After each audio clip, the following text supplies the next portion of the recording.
Hi, I'm Mike Sibley, partner and leader of the manufacturing team here at James Moore Company. I'm joined by Kevin Golden, partner and also a member of the manufacturing team. And today we're excited to welcome Daniel Shorstein, president of our digital services here at James Moore. Daniel works with organizations to help bridge the gap between technology strategy and business execution with focus on automation, AI, digital transformation, and operational efficiency. And this is a topic that data in general is a topic that is just everywhere, whether we're talking about automation, AI, a combination of all of those things. Companies are filled with data and often don't even know what to do with it. So, today we're going to talk about how manufacturers can leverage automation and artificial intelligence to improve efficiency, reduce repetitive work, strengthen decision making, and really better position for growth and capacity. Obviously, AI is everywhere. It's one of the biggest topics in business, and businesses are all over the place in their implementation or their ability to execute. And in a lot of cases, as we see it, manufacturers are maybe even just dabbling and trying to determine what's practical, what's possible, what's not. But I also think, and I think Dan is going to bring a good perspective on this, is we hear a lot about AI, but automation is also a very important tool that is available that can work together, can work separately, but it's not a one size fits all. So excited to get into this on the show. So Daniel, welcome to the show. Glad to have you. Thank you. Happy to be here. So, as we kind of get into, just a general state. So maybe that's a good place to start is before we dive into manufacturing, Daniel, it's kind of like just across the board, do you see things consistently across, because you work across industries, you've been in a lot of different industries, you worked in a lot of different guys. Are you seeing sort of the same struggles with data, AI, just, what's happening out there just in general that you see? Yeah. That's correct. As you mentioned, Mike, I don't focus primarily on manufacturing. I do have some manufacturing clients, but I have a lot of experience across a number of industries, federal government, state and local government, higher education are some of the large groups that I serve. And I do see a lot of consistent challenges between the different industries that I work with, including some of the manufacturing clients that I speak to. A lot of it starts with a data standpoint. You've got data that comes from different places often. It's depending on the client, it could be at different levels of reliability and different levels of consistency. And so that's even just the biggest starting point that a lot of clients that I talk to about AI or even automation is they say, I can't even automate anything. I can't even use AI because my data stinks. I can't rely on that. So that's a common thread, regardless who you talk to, but especially manufacturing. There's a lot of data in manufacturing. But get to your earlier point on the automation versus AI front, there's definitely a similar thread I hear there. There's a lot of focus, especially at the board level, saying we need to do more AI. Let's do everything with AI. But in reality, a lot of things really shouldn't use AI. I usually like to say, and this resonates well when I speak to people about it, try to find things that you can automate first, right? Have that be the first thing that you can take an approach to is rules-based automation. And if you can't automate a process through traditional rules-based, then you can graduate to using AI potentially. But if you start by just trying to throw AI at everything, you might end up complicating something more than necessary, making it take longer, cost more, and have a bigger risk that the outputs will be incorrect. Yeah. And I think, it's interesting is, everybody's throwing around with AI, like, it's the answer to absolutely everything. And AI is still in a tricky phase right now in my mind, because they can do a lot of good things. There's a lot it can do, but there's a lot that you have to be careful about, things that you have, systems, security, governance, a lot of things you have to put in place to make sure that data remains confidential. People are reviewing outputs because I use AI, and you have to review it and make sure the data is right, because it's not perfect. It doesn't come out. So I think maybe AI, while it's good, it's getting a little bit maybe out there sounds like, oh, it's just absolutely the answer to everything. Yeah, no, it's an interesting dynamic that I hear across the board when I talk with clients. And sometimes I'll hear some folks that want to throw it at everything because they think it's the end all be all. Mm-hmm. But then sometimes people are on the complete other end of the spectrum. They're saying, well, I don't want to use it for anything because I can't trust it at all. Right. And it puts out different answers to things. And so, I mean, the honest answer is it really should be somewhere in the middle, right? So if Yeah. you find a process that Mhm. AI could be a good solution for, then you just have to dig in a little bit more. And something that you talk about a lot, Mike, is looking at it not from just an individual, AI to automate a thing that you do, but think about it more from a workflow perspective. Because that's Mhm. really, and you think about like, lean manufacturing, you can apply the same concept to your processes in the business office. And you look at the end to end process and figure out, okay, what step in the process takes the most time, has the most risk that I want to try and address, but could easily be automated either through a traditional method, or if it takes some kind of decision making, if it takes inferring things, that's where you can't really use traditional automation. Again, AI comes in. But to the other point you made around governance, that really is important to have a good sense of and good policies around how and where you can and should use AI, how and where you shouldn't use AI, and what types of risk assessment you want to take before you implement AI, as well as Right. what types of monitoring you want to have in place. That way you can make sure that the AI is giving you accurate, reliable outputs, that the AI combined with the human is able to be put into the workflow safely. Yeah. Yeah. And oh, go ahead, Kevin. Yeah. I was going to say, I think one central theme I'm hearing through this as y'all are talking is trust, Daniel. I mean, okay, hey, if we started having cars, I know we're there near there, but cars start driving us tomorrow and I don't have to do anything. I know I'm not going to be a first adopter because it's a trust factor, right? I don't trust other people and their ability to, I almost think maybe it's kind of the central core of people who go back to what you said a second ago. Some people who are like, I'm not sure about this. I'm maybe hesitant to adopt or to dive right in. And then you've got people who go the exact opposite, dive way in, maybe in some cases overcomplicate matters, or they're too trusting almost of it because they do, to your point, Mike, think, well, maybe that's the answer as opposed to a tool, right, to get the answer, right?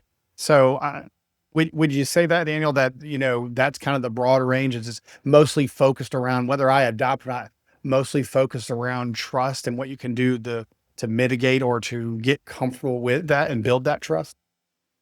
100% agree. I would even take it one step further. And if you've heard the term trust but verify, Mhm. that works so perfectly here because I like to compare AI is not human. It will not actually Yep. replace humans. It shouldn't completely replace humans.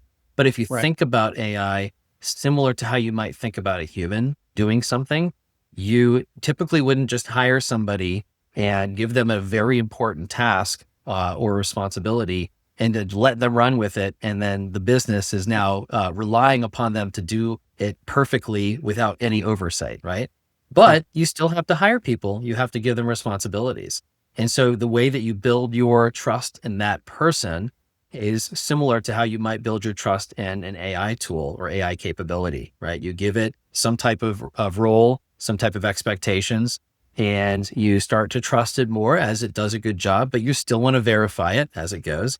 But the more of a, relationship you build, if you will, with the process and its capabilities, the more you might trust it, but you still want to verify it, right? Even somebody who's been leading a company for many, many years, you still have a board of directors that they typically will report to because they still need to Right. verify that their incentives are in the right place and that they are focused on the company and what the company's, shareholders or investors are focused in rather than some personal incentives. And that's where the verification comes in from the human side. It looks a little different with AI, but it still needs to be there from a system standpoint. Yeah. I think that's a great way to look at it. And I'm glad you said it that way. Cause I do think that's exactly what it is. Let's dive a little bit deeper now. We kind of started kind of generic. Let's try to dive down and start thinking about the manufacturing industry. Where do you see companies right now, Daniel, and kind of in their adoption of automation and AI? Yeah, and maybe I'll talk specifically about in the financial management space. and then talk more broadly, because that's where the world that I live in, and we play in quite a lot. It is a little bit different depending on the area and depending on the size and maturity of a company. So some of the manufacturing clients that I talk with are, maybe a little bit smaller, don't quite have a full AI program or leadership who have AI training and build AI capabilities. They're probably a little bit earlier in what I call the maturity curve of applying automation and AI. And they're, maybe oftentimes having individual users use things like ChatGPT or Claude to do individual automations, but not looking necessarily at the broader workflow perspective. But that's fine, right? You have to start somewhere. And so again, at that stage, I usually would suggest and recommend that they start with that governance and even assigning that responsibility at a leadership level, somebody who's responsible for growing the AI capabilities, but doing it responsibly and thoughtfully. And then starting with some light experimentation and then, work on the data side. And then once they get the data, the governance in place, understand where the use cases are, then they can go from there. That's the biggest disconnect though that I see in the manufacturers that I talk to. Even when you look at mid market and even larger in a lot of cases, the financial management folks, and maybe even more difficult when you have a larger organization, oftentimes might not have the same level of training and skills from an AI standpoint. The language about using it and the creative thought process. Not that accountants aren't creative, but oftentimes we accountants are more focused on our process and what we understand. It's challenging when I see the IT group that is leading the AI initiative who doesn't know enough about the accounting process, the data, and the challenges, try and convince and force AI into the accounting world when they don't really understand. Well, I'm already using AI. I'm summarizing my emails and drafting documents, where there's a lot more opportunity there, but the language is not really there between the two. And so it really takes somebody who has enough skills and experience in both the accounting and reporting landscape, as well as the right language and understanding on the AI side, to make some pretty good progress in building out some of those workflow-based use cases. I think going back to one of the things we were talking about, and you mentioned it here again, is governance. And I think it's really important that we really say there's a framework that you and I have talked about, Daniel, before, in terms of, maybe it's not, the be all end all, but, I look at it as you've got to have security around this, your computer, cyber, all that kind of security and policies around that to protect your data, your customer data, your employee data. The second thing is you got to have a governance policy around this. What's acceptable, what's not acceptable. And you kind of alluded to both. So I think, and then from there, you mentioned the next important thing is training. How to use it, as opposed, I think everybody sort of can do the, hey, let's create an email or let's do a search, and those are great. Those are great starting points. But I think the larger point is, like you said, getting into workflows and how to insert AI and automation into workflows. And that's when you're really starting to get the power of AI. And that's operations all the way through finance. But I wouldn't go down that road necessarily until you start looking at the security and the governance pieces to make sure you're covered there. Do you agree with that? Yeah, I would definitely agree. I think, and it depends on the maturity of an organization and the skill level of the different people at the organization. For example, we at James Moore, we have a group of us who are doing some experimenting with some of the more advanced tools, but we're not deploying them full scale yet because we are taking the time to make sure we're comfortable from a governance standpoint. And that's the same thing that we recommend. If there are users and there are folks who have the right level of capabilities to and creative thinking to come up with some of the use cases, it's actually great to allow them and encourage them, give them a safe space to, play with them, whether it's with fake data or with more, a sandbox environment, while the organization overall figures out how to really deploy that at scale, but still safely. So it's a balancing act that you have to have. But in a lot of cases, if you don't have employees who really have the right level of skills to do that kind of experimentation, then you can grow those capabilities as well as along with the organization growing in its governance and safety. Yeah. Well, and even the education part, I mean, we talk about governance and all, but even the education part, because again, I think just like any new technology, until you get in there and you use it or you start thinking. So I like that idea, Daniel, that creative space there, because we talk about on this show all the time. Mikey even said it, operations, finance, connect. Well, that could be the same thing with the utilizing layer on automation or AI on top of that, right? So even someone to think, okay, well, what problems do we have? Most of your operational folks and so forth can help you figure that out. But thinking, oh, how could now this technology or automation layer on that to make that better, right? Now you've got the safe space, the governance around it to go play with that. Yeah, that actually works. Here's what it's actually, resolving or making this process quicker, easier, more efficient. And so, yeah, I think again, the education there, now someone's thinking that way. Oh my gosh, well, that worked here. What about, and they list off, 5 other things or in which they work that maybe AI could somehow improve or automation could improve their lives and the company as a whole. So I think, yeah, I agree. The education of what we're doing, what we're allowed to do, the space in it, why we're doing it, then just takes off once you get people to make those connections into, well, what else could this be? What else could this turn into? Yeah. And I think 100% agree. I think the biggest challenge that I see everywhere I go, though, is unlocking that creative thinking part of the process. And I don't know how to solve for that yet. It's hard. There's certain, I think, people who just are naturally curious and will spend free time thinking of different ways to do things better and faster. I know I'm one of those. Mike, I know you do that. Kevin, you might do that to some extent too, but I haven't seen it as much. But Mike, I know you come up with all these crazy, awesome ideas that you're able to automate a lot of things. But the challenge though is how do you teach someone to think creatively? There's not a textbook on it necessarily, especially when it comes to business processes. It is more of it's almost as much of an art as a science.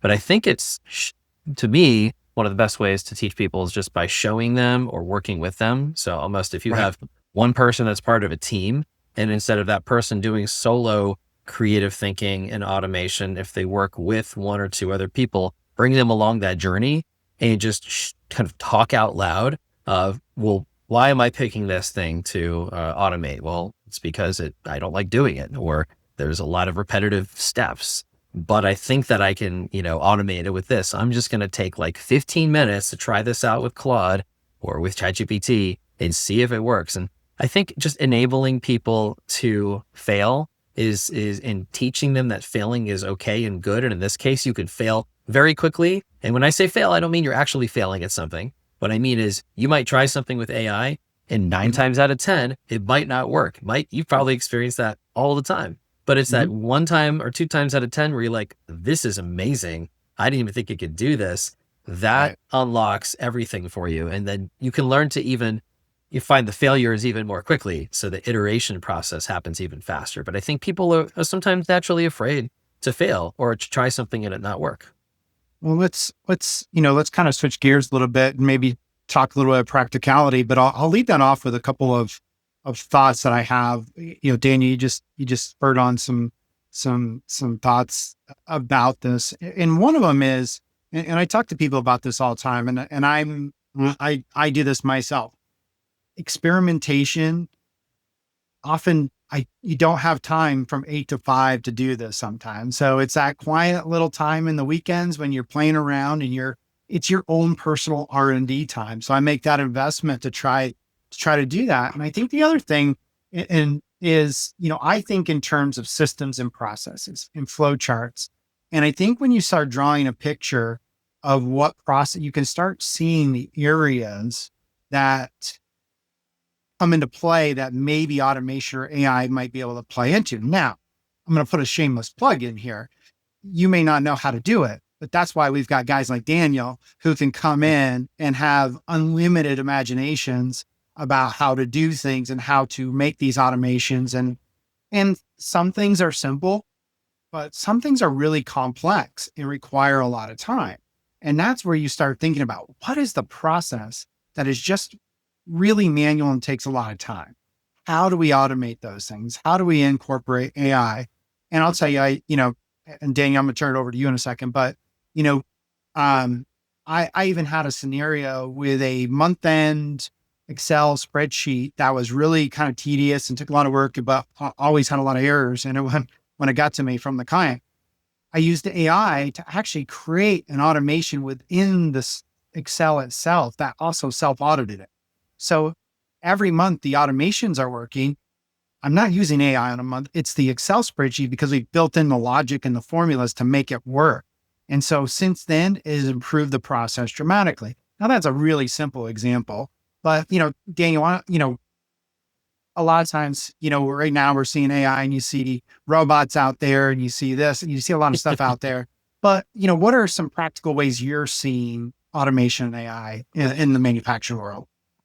Yeah, no, it's that's a good point. You hear AI, you might think all these crazy exotic things like flying robots and stuff like that. But what I see in the real world, especially in a space like manufacturing, is exactly what you described, Mike. It's a little bit boring, a little bit nerdy, but really impactful, especially from a business standpoint.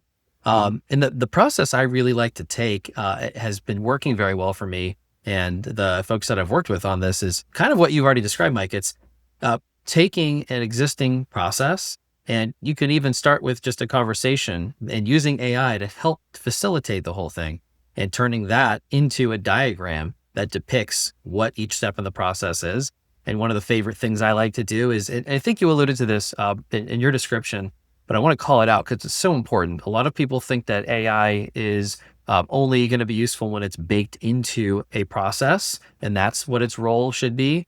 But in a lot of cases, AI's most powerful component can be helping you analyze the process and figure out how to not disrupt the process significantly, such that you might risk adding more control issues or more breakage. But instead, keep a process that works working and only change the little pieces of it, either through fixing formulas, updating a template.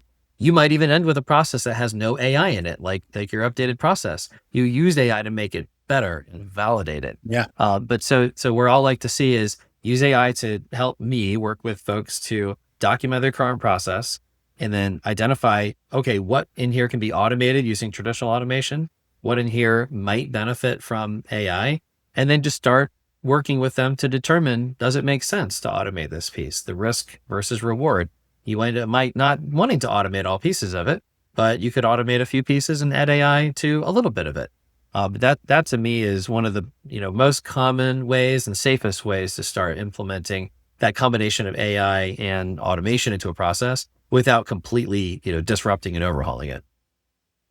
Right. Well, and I think we've said it before. I know we have, when we talk about operations, a lot of times some of it's back to basics, right?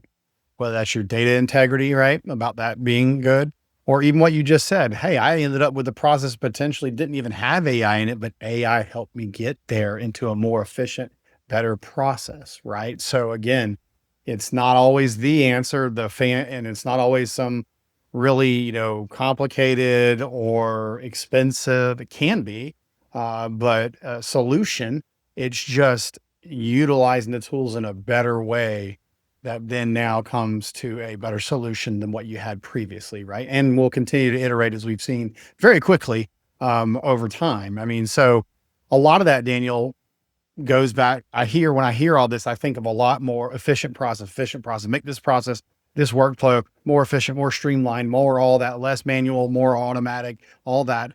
What else beyond just efficiency would you say AI can help best improve within specifically like a manufacturing organization? Yeah, I'll give my thoughts, but I also want to hear Mike's thoughts, because I know you've done a lot of thinking around this. But to me, besides the efficiency, and there's probably two things that I see as significantly useful, if not three.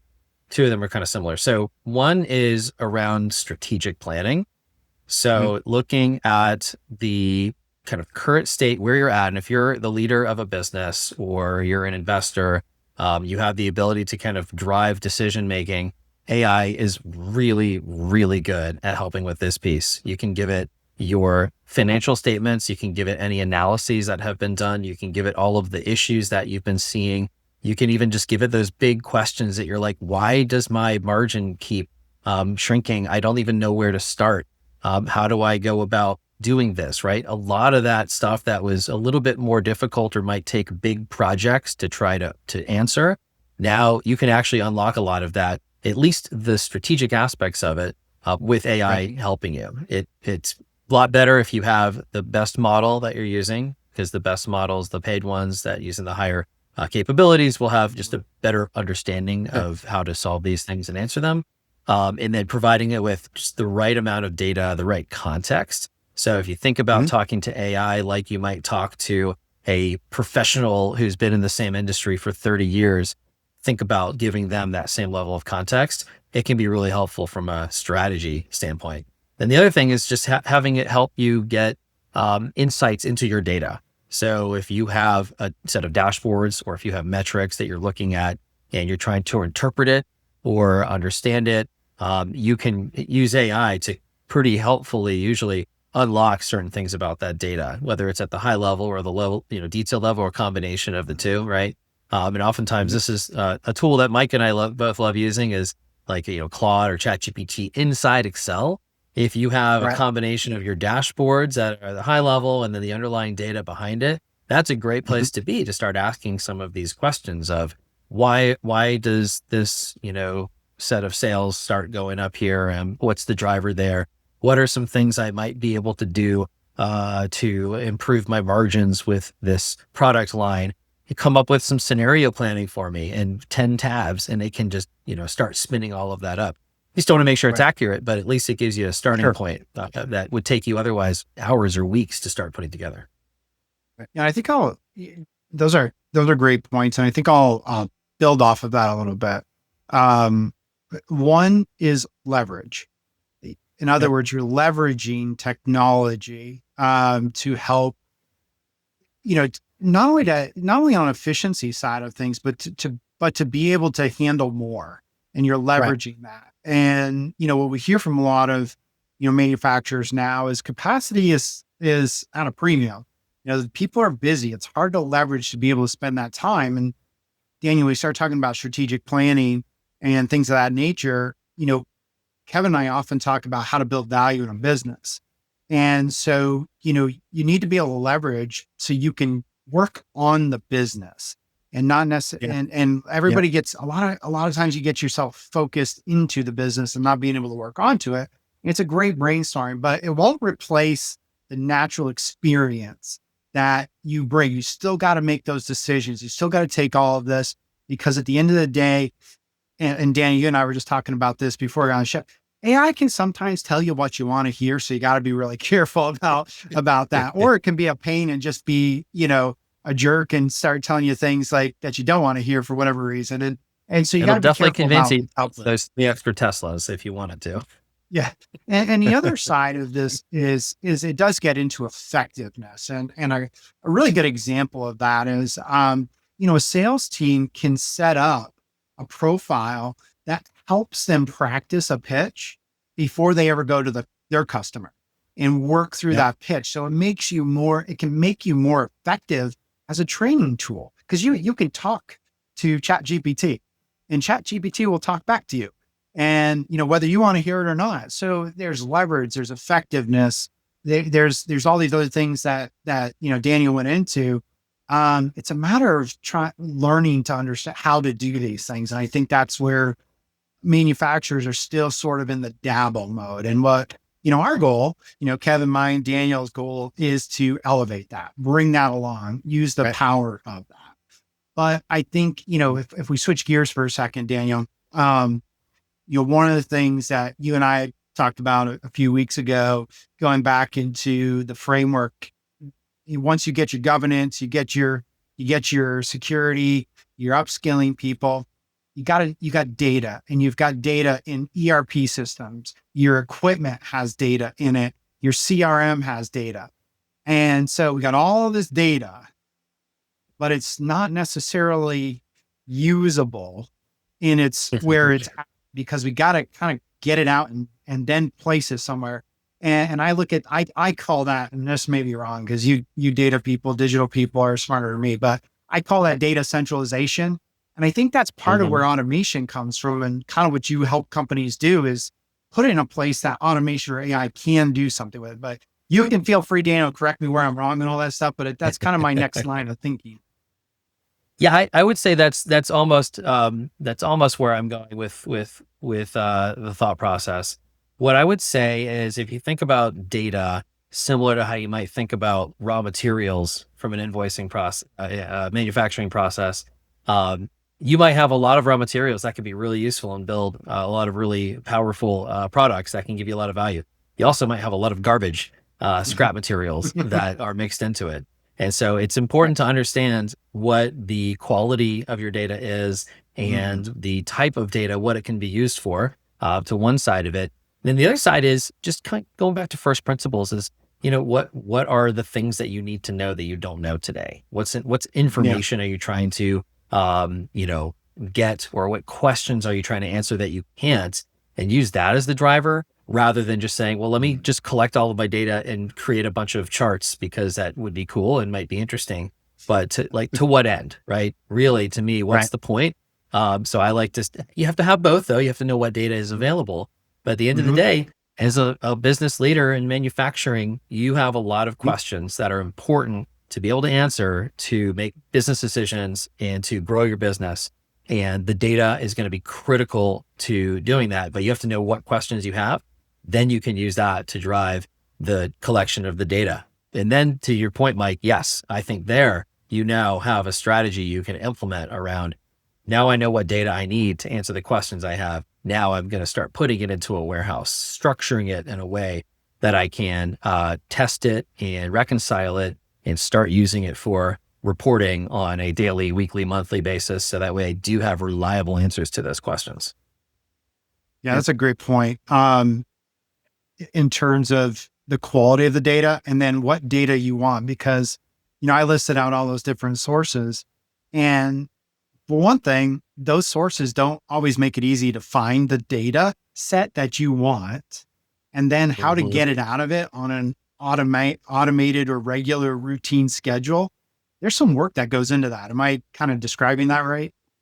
Oh, 100%. Even when you think you're looking at the right data, we deal with this all the time. You look at a dashboard that says sales, and then you look at another report that says sales, and you're like, why don't these numbers tie? Oh, well, that one's net of discounts. And okay, that one excludes e-commerce because we have a different space that one shows up in the dashboard. And all of a sudden you start seeing the complexities around what seemed like a simple number, but the devil's in the details, and whoever wrote the underlying query made the decision, maybe without talking to somebody about which fields should be included and which nuances should be added to it. So that's where it's important to have that data strategy and some architecture and some documentation. So that way, whoever is trying to build these things for you, or if you're trying to build it yourself, you have some consistency and some documentation around the definitions of what you're even trying to look at. And that way you're not using slightly close to correct, but not exactly the numbers that you need to make decisions about. Yeah, I think in the manufacturing world, that's called the inventory issue, right? Because every single one I think we've dealt with to some extent. It's either a lack of clarity into, or like you said, oh, well, that over there includes this, or that doesn't include. You start having exceptions, things like that, as opposed to a consistent, truth that's now reiterated out throughout financial systems, throughout inventory management systems, throughout your organization. So that goes back to your point, Daniel, then allows you to make, proactive decisions about where you're heading and what you're doing and why, as opposed to reactive decisions based on maybe half correct, half not correct, information. Yep. That makes a lot of sense. So, I think though I think accurate data, timely, is at a premium, right? In terms of making decisions. And I think that's the idea in my mind around everything we were just talking about, in terms of getting the right data out of the system at the right intervals to create those summaries, whether it's whether you want to call it a dashboard, whatever you want to call it, in a way that as a leader, I can look at this data and make decisions minute by minute, daily, weekly, monthly, because the old way is, if you think about it, the old way is you get these KPIs and you might update them once a month or once a quarter. You get financial statements. Hopefully you get financial statements 15 to 20 days after month end. But by then, how much time has passed? How much product has gone through? How many problems? So I think, Daniel, that, the idea here is that it's taking all of that and putting it in front of your face at a moment's notice, at a quick refresh, if it's set up right. Of course, part of that depends on the type of what the time frame is. But in my mind, data and data automation is a premium and a value add for a company. Yeah, I 100% agree. And I think that really should be kind of that foundational table stakes for anyone who really is, wanting to grow the business, honestly. Like, if you don't have access to reliable data that you can trust, that you can use to understand how you're doing, where are you not doing well, and what are what's the impact on decisions that you're making. If it takes you a month or 2 months to see if a decision that you made to offshore one of the, parts that you're manufacturing, and you don't even get the data around that until it's too late to actually pull back if it was a mistake, that's really tough, because that can have a pretty significant impact on your bottom line. So coming up with after you decide which data it is that you need, that really is that next step in the process. And it's easy to think that you can do that quickly and easily, and ends up being usually a lot harder than most people think to get it right, especially when it comes to validating that it's the right data and the right formulas and the right fields. And so what I usually suggest, and we try to do, is start simple and just start with 1 or 2 pieces of information that you can test heavily and test for a period of time, and just get very comfortable and confident that it is the right information, and that when you build those kind of fast pipelines of gathering it and presenting it to you, that you're sure that it's good and it's reliable, then you could move on to the next one. So if you build it too fast, you might end up missing something. And then again, in a situation where you're getting information fast, but if it's the wrong information, it's going to cause problems like, oh, I think my margin's 40%, but it ended up only being 20% because I forgot to pull that one field in. Right. Yeah, that's exactly it. And Kevin and I have both seen lately with some prospective clients who have made decisions based on bad information that they didn't realize was bad. And that's a killer for a business. Cost cash, profits, and everything under the sun. And that's a bad place to be. So I think your cautionary approach is the right approach. Make sure you're getting it right, so that way you can trust the data. Yep. So Daniel, I know that we're kind of, this is all great talk and all, and we're kind of almost coming to the end, but one thing I thought about is kind of, okay, well, let's move forward. Someone mentioned, I can't remember which one you mentioned earlier. Hey, people kind of sort of dabble into it, right? So maybe we've got a lot of manufacturers listening that's saying, great, I've dabbled into it. I've kind of looked at it. At what point do you think, hey, dabbling is not going to work any longer? This has got to be a part of, whether it's because of leverage, because of efficiency, all the things we've talked about, this has got to be part of your organization to some degree, before I'm a manufacturer that I'm kind of left in the dust by my competitors or by the industry by not adopting some level of automation or AI? I think, like most good consultants, I'll say the answer is it depends. And where it probably really does depend on is where you're at in an organization. And a lot of it is around, are there processes that end up causing so much time and headache that you're paying a person to do much more of a certain process than you should, and it's actually impacting your productivity or your bottom line?